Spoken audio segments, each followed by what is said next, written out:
Hey, y'all, remember we talked about a resort in the Maldives? This is one of the resorts. It's one of the, I guess it's a bungalow over the water. And it has an infinity pool. You can step down onto the little patio thing, the floating patio thing, and you've got your other part of your deck. And honey, I could live there. Live there. You hear me? I would love it. Love it. Love every single bit of it. If somebody wants to pay for me to live there, when can I hop on the plane? All right, so I'm going to be transparent with you guys. I mentioned this the other day that I was in a nasty flare. A person with fibromyalgia has what's called flares, where your body just hurts 1,000 times worse. No, you didn't do anything out of the ordinary. No, you didn't do anything that you haven't done before. And your body just decides to go nuts. And the best way I could describe fibro is everybody's had the flu at least once, okay? Fibro feels like the flu without the flu. So all of the aches and pains that you get with the flu, we get to feel that all the time. Various degrees of pain, different parts of the body. It just does what it wants when it wants. It doesn't follow rhyme or reason or what a medical book says. It does what the hell it wants to do. And I have been in a flare with my back. My knees were killing me too. I had to use my crutches. My knees have backed off from that pain, thank God, so they're fine right now. But my back is still in excruciating pain. I am good at hiding it, so I can do podcasts for you all, and you would never know unless I actually told you, unless you can detect it in my voice, which normally you can't. But it's real bad. It feels like elephants were dancing on my back or something. It's really, really, really bad. On a scale of 1 to 10, 10 being the worst, it's between an 8 and a 10. It fluctuates between an 8 and a 10. So let's use this as a teaching moment to talk about why people with fibromyalgia have severe back pain. Okay. Fibromyalgia can cause severe back pain because it causes central sensitization, a neurological condition where the central nervous system processes pain signals abnormally, amplifying them and making even minor touch or pressure feel intense and persistent. This hypersensitivity creates an overreaction to pain, leading to chronic widespread pain, including in the back. Factors like stress and genetics can also contribute to this process. How fibro affects pain perception, central sensitization.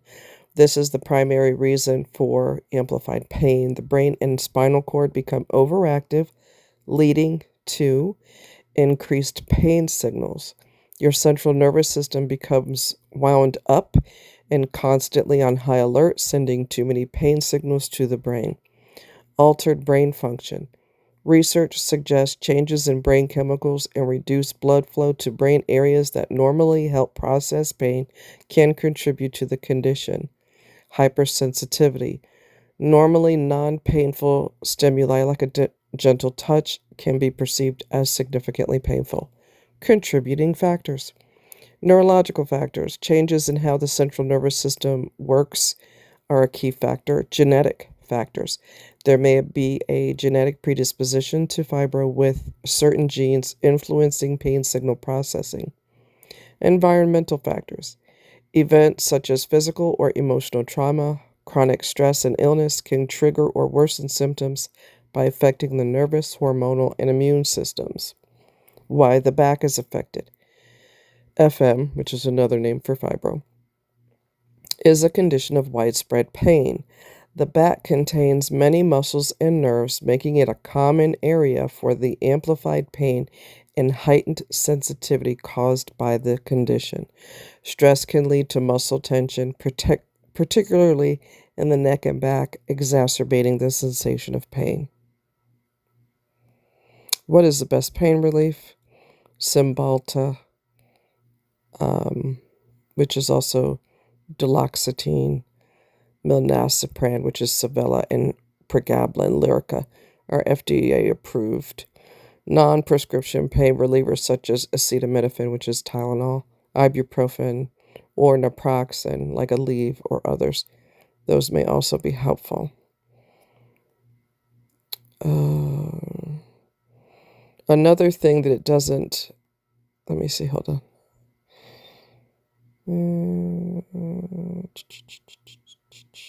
The central nervous system, brain, spinal cord, and nerves transmits information all over your body through a network of specialized cells. Changes in the way this system works may explain why FM results in constant feelings of and extreme sensitivity to pain. How to get rid of the back pain. Okay, what's your problem? And just how to get rid of back pain. Now, don't do nothing weird. Okay.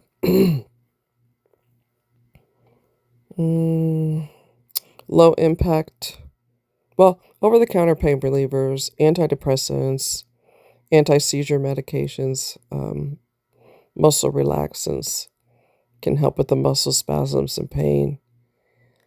Exercise, low-impact aerobic exercise, resistance training, other practices like yoga, tai chi, and I don't know how to pronounce that, but I'm going to try, may also be helpful.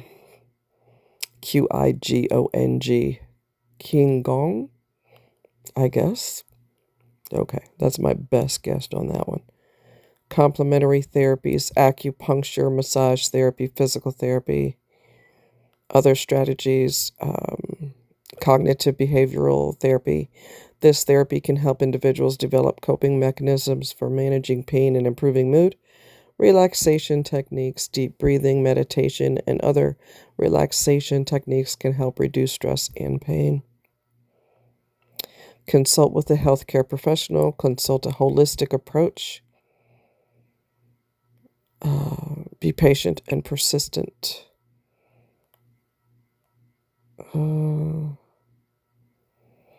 While the exact cause of FM remains unknown, several viruses have been implicated as potential triggers or factors that may worsen the condition. These include hepatitis C, HIV, Epstein-Barr virus, and various enteroviruses. Additionally, some research suggests a link between FM and post-COVID-19, indicating that SARS-CoV-2 infection can also play a role.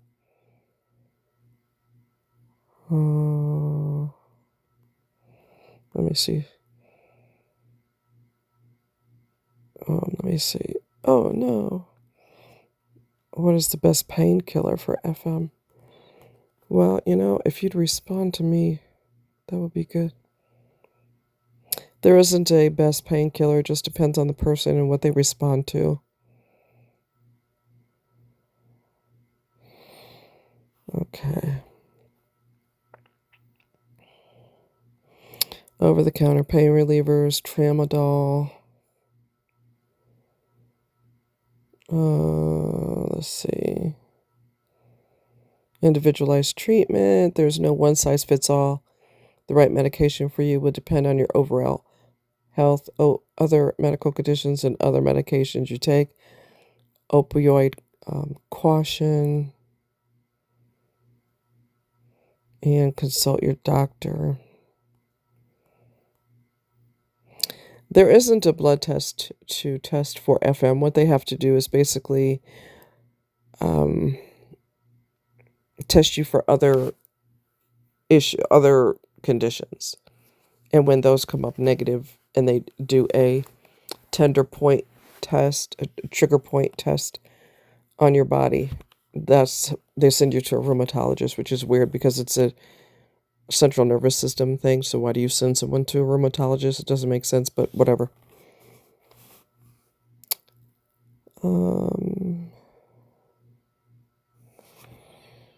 So they test you for rheumatoid arthritis or thyroid disease or ESR or CRP, thyroid function, anti-nuclear antibodies levels are commonly used to exclude other potential causes of fatigue and pain.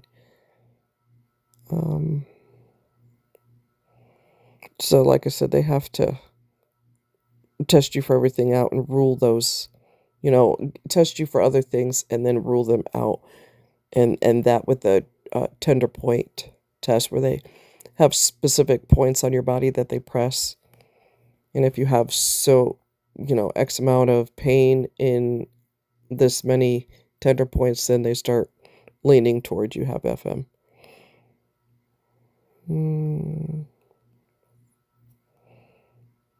I put what is it? Diclofenac. I put that on tonight. I rubbed it in my back, and it blocks I think it's called prostaglandins, and which is released when you're in pain. It kind of chills that out and chills out the inflammation too.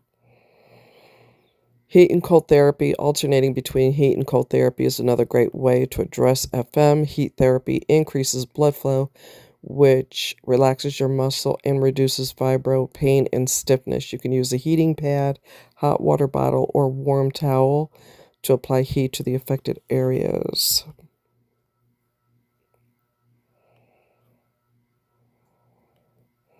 So here's where it gets weird, right? Well, the whole thing is weird. FM is not considered, it's not classified as autoimmune, but evidence suggests it has an autoimmune component or is related to the immune system in some way. Research indicates that pain-causing antibodies may be involved, leading to changes in cellular function and contributing to the symptoms of widespread pain, fatigue, and sleep problems characteristic of the condition. So that's basically saying, no, it's not autoimmune, but kind of. That's their fancy way of saying that.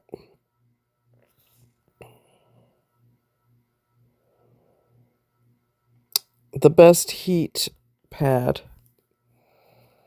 is a moist heat pad. I would get an extra large one because it covers more areas on your body. Most heat pads are small. I'm not a small person. I'm 5'10". I've got a long torso, long arms, long legs, okay? So a small one's just not going to cut it for me. I need one long enough for my long torso and my long back. So I get an extra large one, and I get one that is moist heat. So what I do, it's designed for moist or not. And I always use it moist because the heat penetrates better. So I take a spray bottle, I fill it with water, and then I spray it as I'm heating it up so that by the time it's warm, it's nice and damp now, and it's ready to be used. The moist heat penetrates deeper than dry heat by far. There's other things that I use. I haven't used one in a while, and I probably will use it. It is, it's a foam roller, and you light it up with your spine, and you lay on the floor with it. And what it does is it relaxes the muscles on either side of your spinal cord. And it feels wonderful. You lay on it for 10 minutes, and then you roll your body off of it. Do not sit up because you've relaxed those muscles. And when you sit up, you will tighten the muscles that you just relaxed. So you obviously don't want that. You want to roll your body off of the roller and then just lay flat on the floor. Time it for 10 minutes. So you line it up with your spinal cord, lay on the floor on it for 10 minutes, and then roll your body off of it, like almost like you're kind of limp. Just roll yourself off of it and then lay on the floor for about 10 minutes. And then when you get up, roll to whichever side you want to get up with and push off with your arms. Push off the floor with your arms and your hands so that you're not using your back only. Like I said, you don't want to tighten the muscles that you already relaxed. You can put tennis balls in a sock and you can use that to lay on the floor when it hurts pretty bad. Leave the tennis ball right there because, yes, it hurts, but breathe through the pain because the tennis ball is pushing the tightness out of the muscle. So even though it hurts real bad, just leave it there, breathe, breathe, breathe, relax, breathe, breathe, breathe, and it'll take the tension out of there. What else? I always do massage therapy. My massager broke. I was done with it. Oh, hell no. I have to have another massager. There is no way. So I went ahead and got another massager and I use it. My back has zero tolerance for that right now. Zero tolerance for any type of massage. Zero tolerance. So because I was laying on my side the other day and it was hurting so much, I just took my hand and I started massaging it with, my side and my back muscles with my hand, and it hurt worse. That has never, ever, ever happened.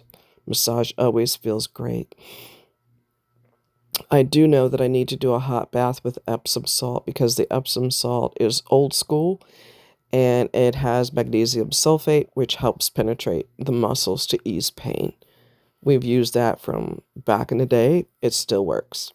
You don't, especially as women, you don't want to put a ton of salt in there, but I wouldn't say a handful, but smaller than the palm of your hand, and just sprinkle it through the bathtub and put hot in there. Now, if check with your doctor. If there's anything I'm telling you to do right now, if your doctor would not be okay with it, check with them to make sure it's okay.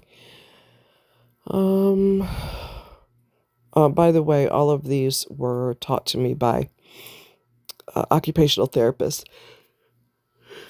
When we had a fibro support group back in the day, and we had guest speakers, and they would teach us different therapies, temporary therapies that we could do to get relief. And I did a, oh God, that I did a video a long, long time ago on YouTube. I don't know if you could find it. Pain relief. It's not a cure, but it helps. And some of the things that I just told you are things that you can use. The foam roller lined up with your spine, with you laying on top of it on the floor, that doesn't have to be just for people with FM. That could be with people that carry tension in the muscles in their back and they don't realize it. You don't realize how tight your muscles get until you release the tension, or you get a massage and you're like, whoa, I didn't know those muscles were that tight. It's because your body's used to carrying the stress in your body and it feels normal to you. You don't even know that it's like that. You have no clue. And then, because I remember one time I had my hand on my friend's wife's shoulder and it felt like she had steel rods in there. And I said, Val, your shoulders are so tight. She's a very tense person. Very, very, very tense. Very, very, very uptight. She wouldn't know how to relax. You couldn't take her to the Caribbean to relax. She wouldn't have a clue how to do that because she comes from a abusive childhood and her parents are off their rocker and she carries that stress in her body and it feels like she has, I don't know, like metal rods in her body. She's just a very uptight person and physically uptight. I carry tightness in my body because I have a lot of people who have FM also have myofascial pain syndrome.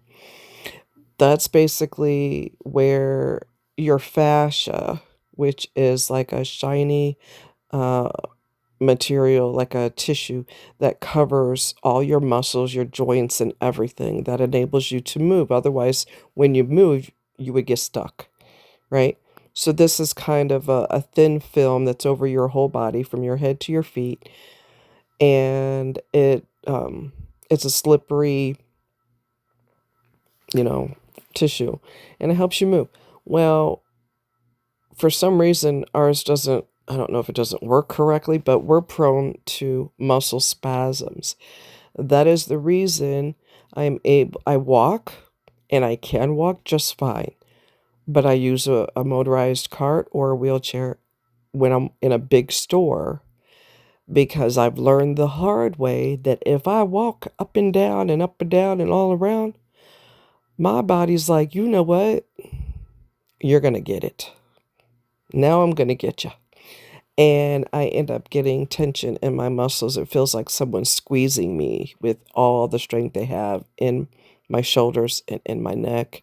And it's extremely painful. So I have learned not to do that. Not because I did that with a friend of mine. That's how I got a wake up call. I was in the mall with a friend of mine and I walked the entire mall. The mall is huge. And I walked the entire mall and I just thought I missed it and nobody could tell me nothing. Oh, yeah? There was hell to pay for that. And that was my body's way of saying, you going to swallow your pride, stop acting stupid, and get you a motorized cart. That's what you going to do. Because I've learned that just because my body can do it, that doesn't mean I should be doing it. Another time I went to see, oh gosh, what's her name?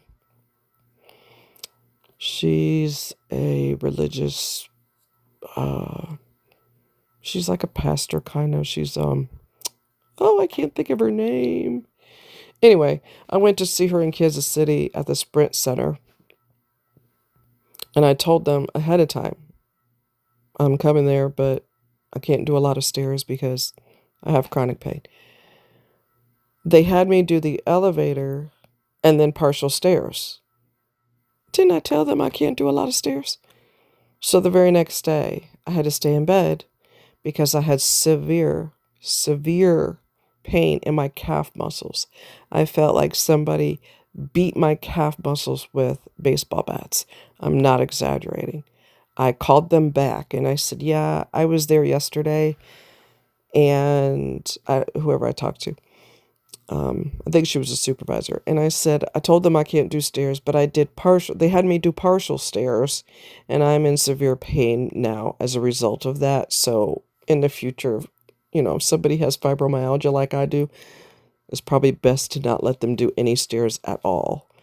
And she said, oh gosh, I'm sorry that happened to you. And I will definitely pass that off, on to my staff. And I think her sister-in-law has FM, so she knows what that agony is like because she sees her suffer. So yeah, my body's like, oh, you want to be Miss Independent and you want to do what you want to do? Girl, I got something for you. You're not going to like it, but you going to get it. So yeah, I've definitely had to learn the hard way what I can and cannot do, and prevention is the key because once the pain kicks in, it don't play. This pain is so horrific. Y'all know me. Y'all know me. I avoid the doctor like the plague. And I thought to myself, do I need to go to the ER? I really don't want to. I really don't want to. Okay.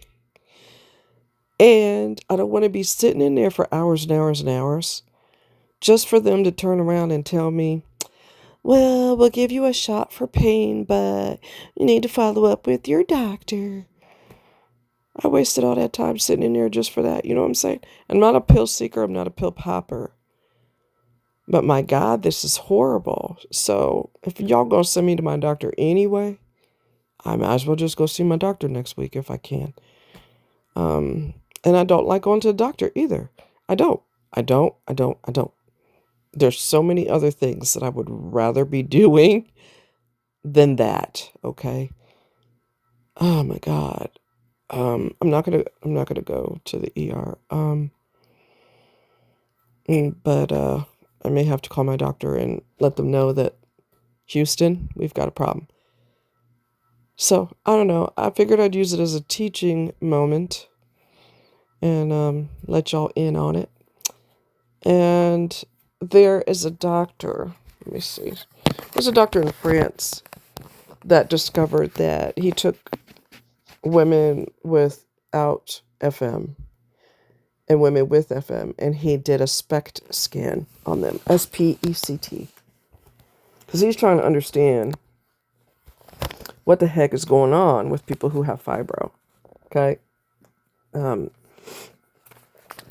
let me look and see if I can something tomography. Heck if I know. SPECT scan. I used to know what it is, but I don't remember. Something tomography. Oh, Denise, you're so good. Yeah, that's my real name. Anyway, SPECT is a single photon emission computed tomography scan. It's a nuclear medicine imaging test that uses a safe radioactive tracer to create 3D images of internal organs and tissues to access their function, not just their structure. SPECT scan, single photon emission computed tomography. And yeah, so he did a SPECT scan on women that have FM and women that don't. And he discovered that, hold on a second. French research. Nope. Hold on. Fibro, my alga. He discovered that women without fibro have normal blood flow to their brains, and women with fibro had decreased blood flow in certain parts of their brain and increased blood flow in other parts of their brain. Okay, the French SPECT scan study was by Eric Gouge of the Service Central de Biophysique et de Médecine Nucléaire in Marseille. Okay. He used a SPECT scan with something labeled probe to compare brain flow in 20 women with fibro to 10 healthy women. Hypoperfusion, which is decreased blood flow. Patients with fibro showed reduced blood flow in the frontal, cingulate, medial, temporal, and cerebellar cortices.